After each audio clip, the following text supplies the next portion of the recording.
Assalamualaikum warahmatullahi wabarakatuh. Salam sejahtera bagi kita semua. Shalom, Om Swastiastu, Namo Buddhaya, salam kebajikan.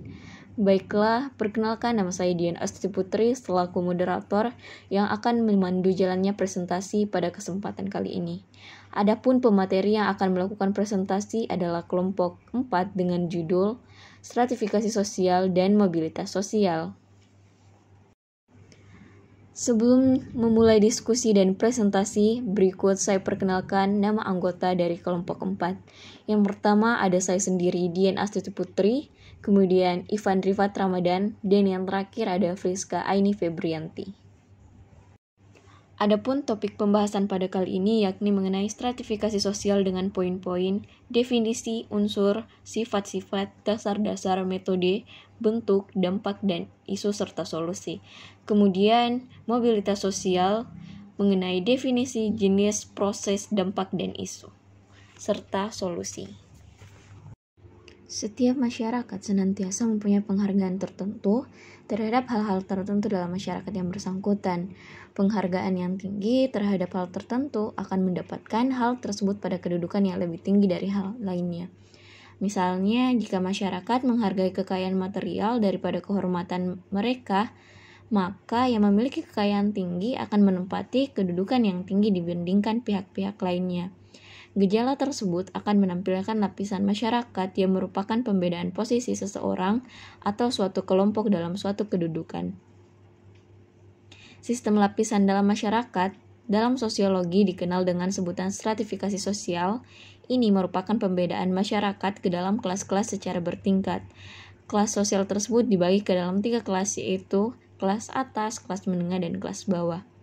Adanya lapisan masyarakat sangat berperan penting dalam aktivitas sosial individu atau kelompok dalam suatu organisasi sosial. Tanpa lapisan sosial dalam masyarakat, maka masyarakat itu akan menarik untuk dilihat, dikenal, dan dipelajari. Lapisan masyarakat sudah ada sejak dulu, dimulai sejak manusia itu mengenal adanya kehidupan bersama dalam suatu organisasi sosial. Lapisan masyarakat mula-mula didasarkan pada perbedaan seks, perbedaan antara yang memimpin dan yang dipimpin, golongan budak dan bukan budak, pembagian kerja, bahkan pada pembedaan kekayaan. Semakin maju dan rumit teknologi suatu masyarakat, maka semakin kompleks sistem lapisan masyarakat. Bentuk-bentuk konkret lapisan masyarakat berbeda sangat banyak, namun secara prinsipil bentuk-bentuk lapisan sosial tersebut diklasifikasikan menjadi 3 kelas, yaitu menurut ekonomi, politis, atau jabatan tertentu. Secara teoritis, semua masyarakat dapat dianggap sebagai sederajat, namun dalam realitanya hal tersebut tidak demikian. Pembedaan atas lapisan merupakan gejala universal yang merupakan bagian sistem sosial setiap masyarakat. Sistem lapisan dengan sengaja dibentuk dan disusun untuk mengajar suatu tujuan bersama, sehingga suatu organisasi masyarakat tidak akan pernah lepas dari bentuknya lapisan sosial dalam masyarakat. Terkait dengan uraian di atas, maka kami akan memperdalam lebih lanjut pengetahuan kita mengenai stratifikasi sosial dan mobilitas sosial dalam video selanjutnya. Terima kasih. Baiklah, langsung saja memasuki topik pembahasan pertama, yaitu stratifikasi sosial. Sebelumnya, izinkan saya menyampaikan definisi dari topik pembahasan kali ini. Sistem stratifikasi sosial adalah perbedaan penduduk atau masyarakat ke dalam kelas-kelas secara bertingkat yang diwujudkan dalam kelas tinggi, kelas sedang, dan kelas bawah. Dasar dan inti sistem stratifikasi masyarakat adalah adanya ketidakseimbangan pembagian hak dan kewajiban, serta tanggung jawab masing-masing individu atau kelompok dalam suatu sistem sosial. Penggolongan dalam kelas-kelas tersebut berdasarkan dalam suatu sistem sosial tertentu ke dalam suatu lapisan-lapisan yang lebih hierarkis, menurut dimensi kekuasaan, privilege, dan prestige. Pembahasan selanjutnya mengenai stratifikasi sosial akan dilanjutkan oleh rekan saya, Friska. Kepada Friska, saya persilahkan.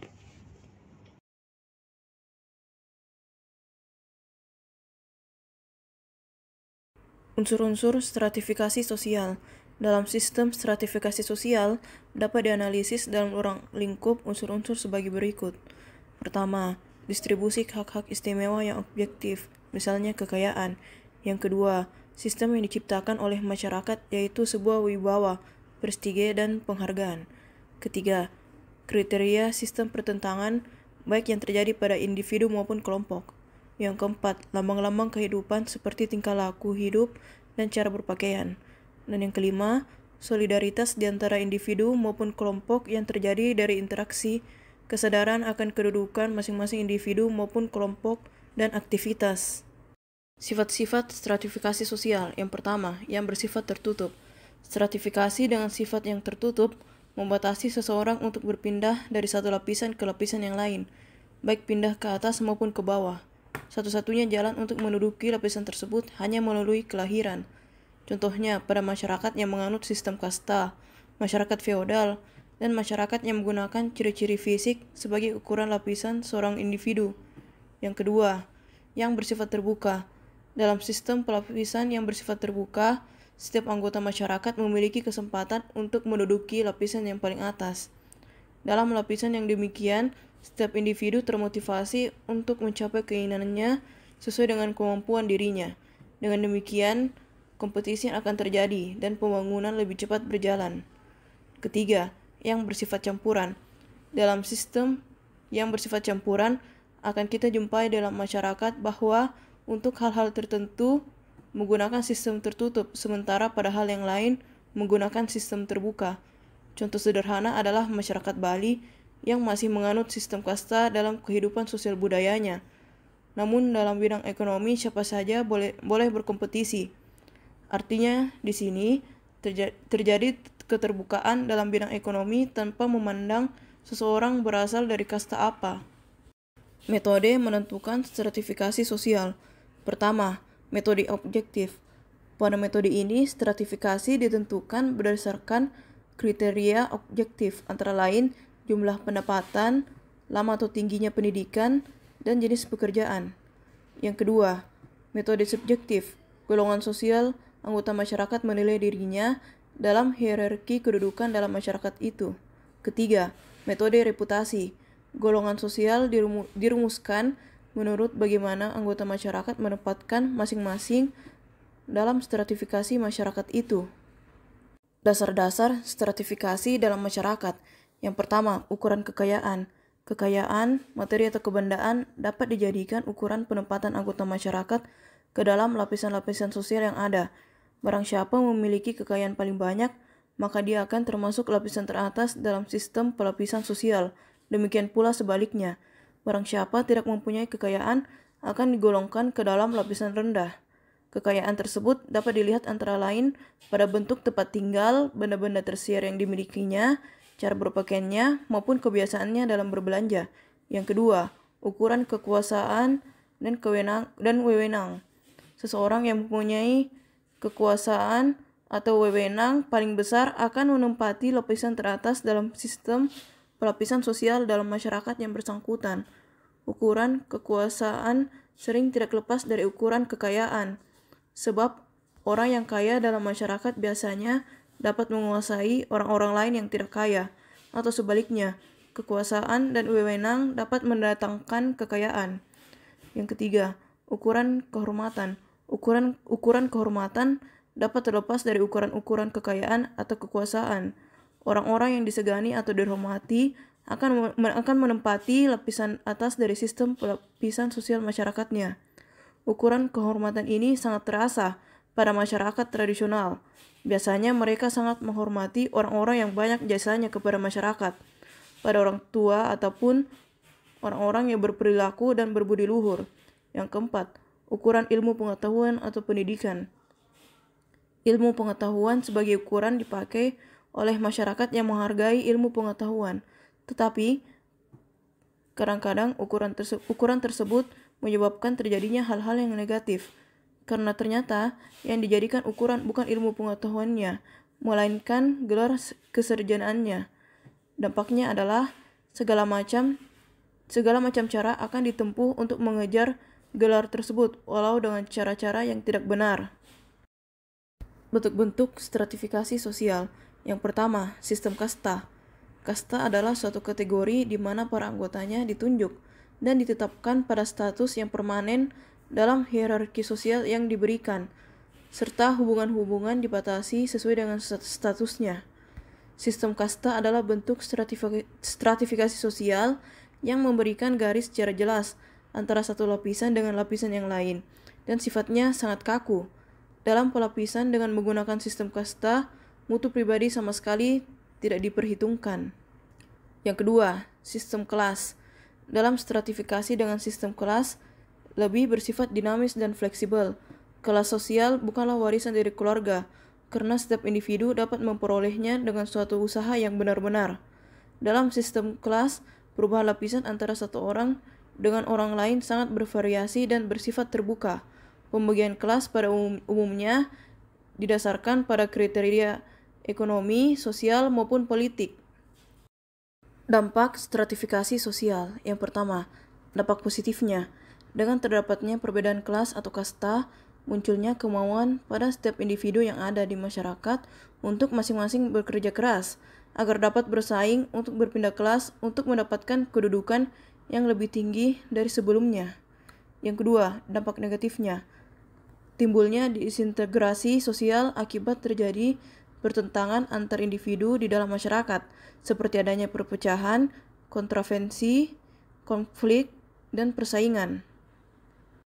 Baik, selanjutnya saya akan membahas mengenai isu terkait stratifikasi sosial. Permasalahan hukum yang marak terjadi di negeri ini yaitu kasus korupsi yang disebabkan oleh para pejabat, di mana narapidana korupsi tersebut mendapatkan fasilitas mewah di lembaga permasyarakatan dalam menjalani masa hukumannya, yang dimana sangat berbeda dengan fasilitas yang diperoleh oleh rakyat kecil ketika menjalani masa hukuman. Melihat kasus tersebut secara tidak langsung menyeratkan adanya perlakuan yang berbeda antara rakyat biasa dan penguasa dalam proses penegakan hukum. Penegak hukum yang secara objektif dalam menangani penegakan hukum berdasarkan perbedaan status sosial atau jabatan yang membeda-bedakan antara si kaya dan si miskin, si beruang dan si berutang. Stratifikasi sosial yang terjadi dalam proses penegakan hukum akan mengganggu tujuan dari penegakan hukum itu sendiri, yaitu untuk mewujudkan adanya rasa keadilan, kepastian hukum, dan kemanfaatan dalam masyarakat. Kemudian, saya akan membahas mengenai solusi terkait isu tersebut. Karena yang menjadi masalah dalam isu tersebut adalah penegak hukum kita sendiri, saya menyarankan kepada mereka untuk menetapkan dan menaati prinsip hak asasi manusia yang memperlakukan manusia yang satu dengan yang lain sesuai yang terdapat pada DUHAM pasal 7 agar terciptanya persamaan di hadapan hukum. Dengan ini, semoga kedepannya tidak terjadi kasus serupa. Baiklah, terima kasih. Itulah tadi pembahasan mengenai stratifikasi sosial. Selanjutnya, kita melangkah pada topik pembahasan kedua mengenai mobilitas sosial. Sebelumnya, izinkan saya untuk menyampaikan definisi mengenai topik tersebut. Mobilitas berasal dari kata Latin mobilis yang berarti mudah bergerak atau mudah dipindahkan dari suatu tempat ke tempat lain.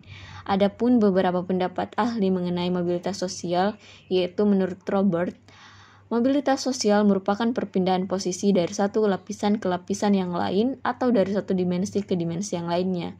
Kemudian menurut Horton dan Hunt, mobilitas sosial dapat diartikan sebagai suatu gerak perpindahan dari suatu kelas sosial ke kelas sosial lainnya.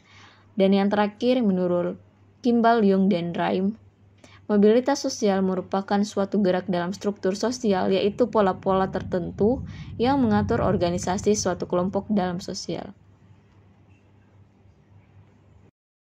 Jenis mobilitas sosial. Yang pertama, mobilitas vertikal. Mobilitas sosial vertikal yaitu pergerakan atau perpindahan seseorang atau kelompok dari suatu kedudukan sosial ke kedudukan sosial yang lain yang tidak sederajat, baik pindah ke tingkat yang lebih tinggi atau turun ke tingkat yang lebih rendah.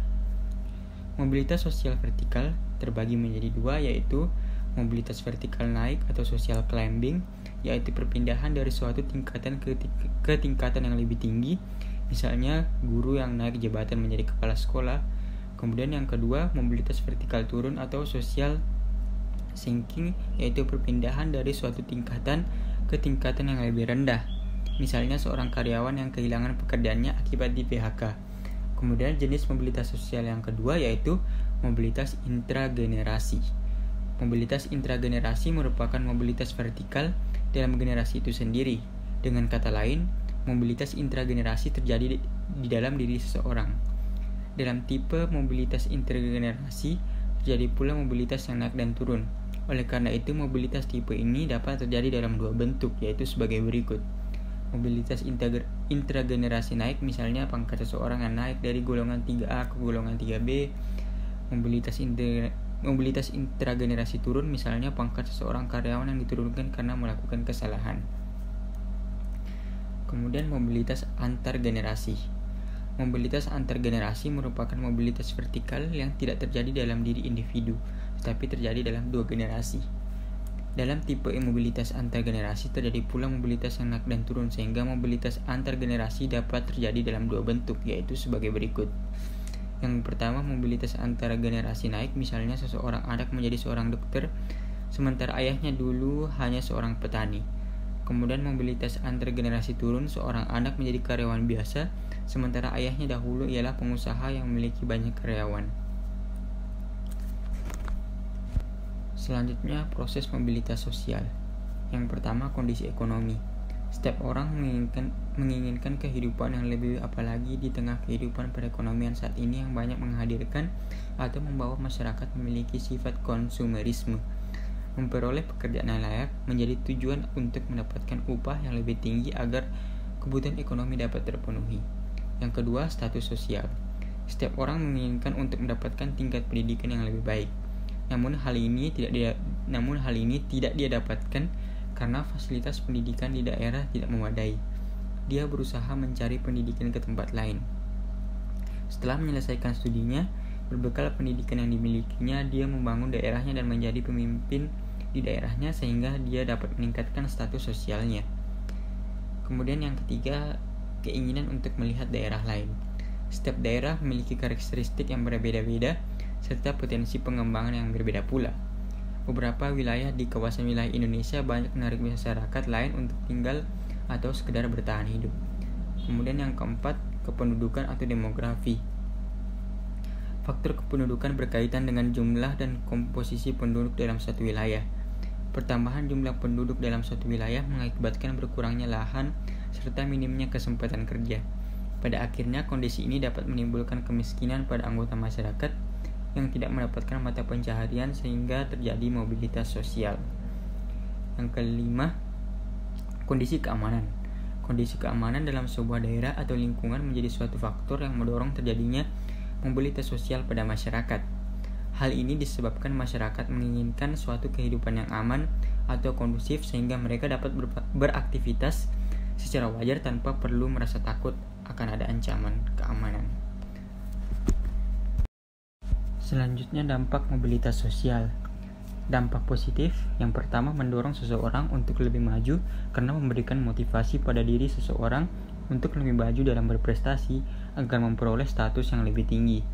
Kemudian yang kedua, mempercepat tingkat perubahan sosial masyarakat ke arah yang lebih baik. Dengan mobilitas sosial, masyarakat selalu dinamis bergerak menuju pencapaian tujuan yang diingini.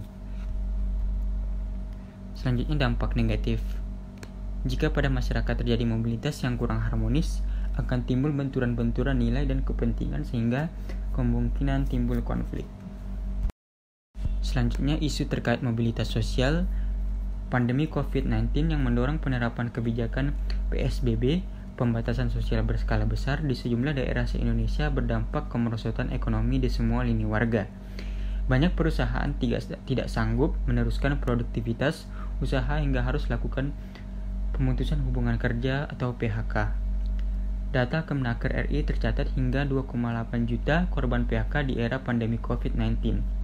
Bahkan Menteri Keuangan Sri Mulyani menyatakan ada 5 juta lebih pekerja ter-PHK. Kadin lebih besar lagi, yakni 15 juta orang yang ter-PHK di Indonesia. Hal ini termasuk dalam mobilitas sosial vertikal yang menurun. Selanjutnya, solusi yang ditawarkan. Yang pertama, lakukan dialog kedua arah. Pengusaha dan pekerja bersama dengan serikat pekerja perlu melakukan dialog secara transparan sejak dini dalam mengantisipasi kondisi ketenaga kerjaan akibat pandemi COVID-19 ini. Selain itu, dialog bipartit juga perlu membahas antisipasi terhadap kondisi terburuk hubungan kerja di antara mereka, seperti efisiensi, pengaturan jam kerja, dan pembagian kerja. Dialog ini menjadi pintu utama membangun pemahaman bersama menghadapi dampak pandemi COVID-19 baik bagi perusahaan maupun pekerja. Solusi yang kedua, susun kebijakan ketenagakerjaan dalam situasi pandemi COVID-19. Pemerintah, dalam hal ini Kementerian Tenagakerja, harus aktif dalam memberikan informasi kebijakan untuk bekerja dan melakukan tinjauan kebijakan secara berkala. Kebijakan yang bisa diterapkan misalnya kebijakan pengurangan hari dan jam kerja, meliburkan atau merumahkan pekerja, dan sebagainya. Selain itu, pemerintah juga perlu melakukan rencana mitigasi ketenagakerjaan dalam menghadapi situasi kerja yang memburuk karena krisis ekonomi sebagai dampak pandemi COVID-19. Hal ini bisa dilakukan dengan pelaksanaan program pemerintah yang dapat menyerap angkatan kerja besar dan program dukungan pengembangan keterampilan, seperti contohnya pemberian kartu prakerja bagi orang yang baru lulus sekolah dan sedang mencari pekerjaan. Terima kasih kepada Friska dan Ifat atas pemaparan materi terkait stratifikasi sosial dan mobilitas sosial. Sekarang saya akan menyampaikan kesimpulan dari topik pembahasan kita hari ini. Stratifikasi sosial adalah perbedaan penduduk atau masyarakat ke dalam kelas-kelas secara bertingkat. Unsur-unsurnya adalah hak objektif, wibawa, dan penghargaan. Kriteria, sistem pertentangan baik individu maupun kelompok, lambang-lambang kehidupan, dan solidaritas. Terdapat 3 macam sistem stratifikasi sosial, yaitu tertutup, terbuka, dan campuran. Dasar-dasarnya dilihat dari ukuran kekayaan, kekuasaan, wewenang, kehormatan, serta pendidikan seseorang. Metode untuk mengukurnya secara objektif, subjektif, dan reputasi. Bentuknya ada 2, yaitu kasta dan kelas. Dampak positif dari stratifikasi sosial adalah meningkatkan motivasi untuk berusaha keras agar mendapatkan status yang diinginkan. Sedangkan dampak negatif dapat terjadi pertentangan antar individu dalam masyarakat, seperti perpecahan, kontroversi, konflik, dan persaingan. Mobilitas sosial adalah gerakan perpindahan masyarakat dari satu kelas ke kelas yang lebih tinggi atau rendah. Jenis mobilitas sosial yaitu vertikal, intragenerasi, dan antargenerasi. Dampak positif dari mobilitas sosial yaitu memberi motivasi masyarakat agar lebih semangat dalam meningkatkan tingkatan ke yang lebih tinggi. Sedangkan dampak negatifnya karena adanya persaingan atau untuk mencapai kelas yang lebih tinggi biasanya terjadi konflik. Adapun beberapa referensi yang kami gunakan untuk menyusun tugas kali ini seperti yang terpampang pada layar teman-teman. Sekian dari saya, terima kasih, mohon maaf bila ada kekurangan. Wassalamualaikum warahmatullahi wabarakatuh.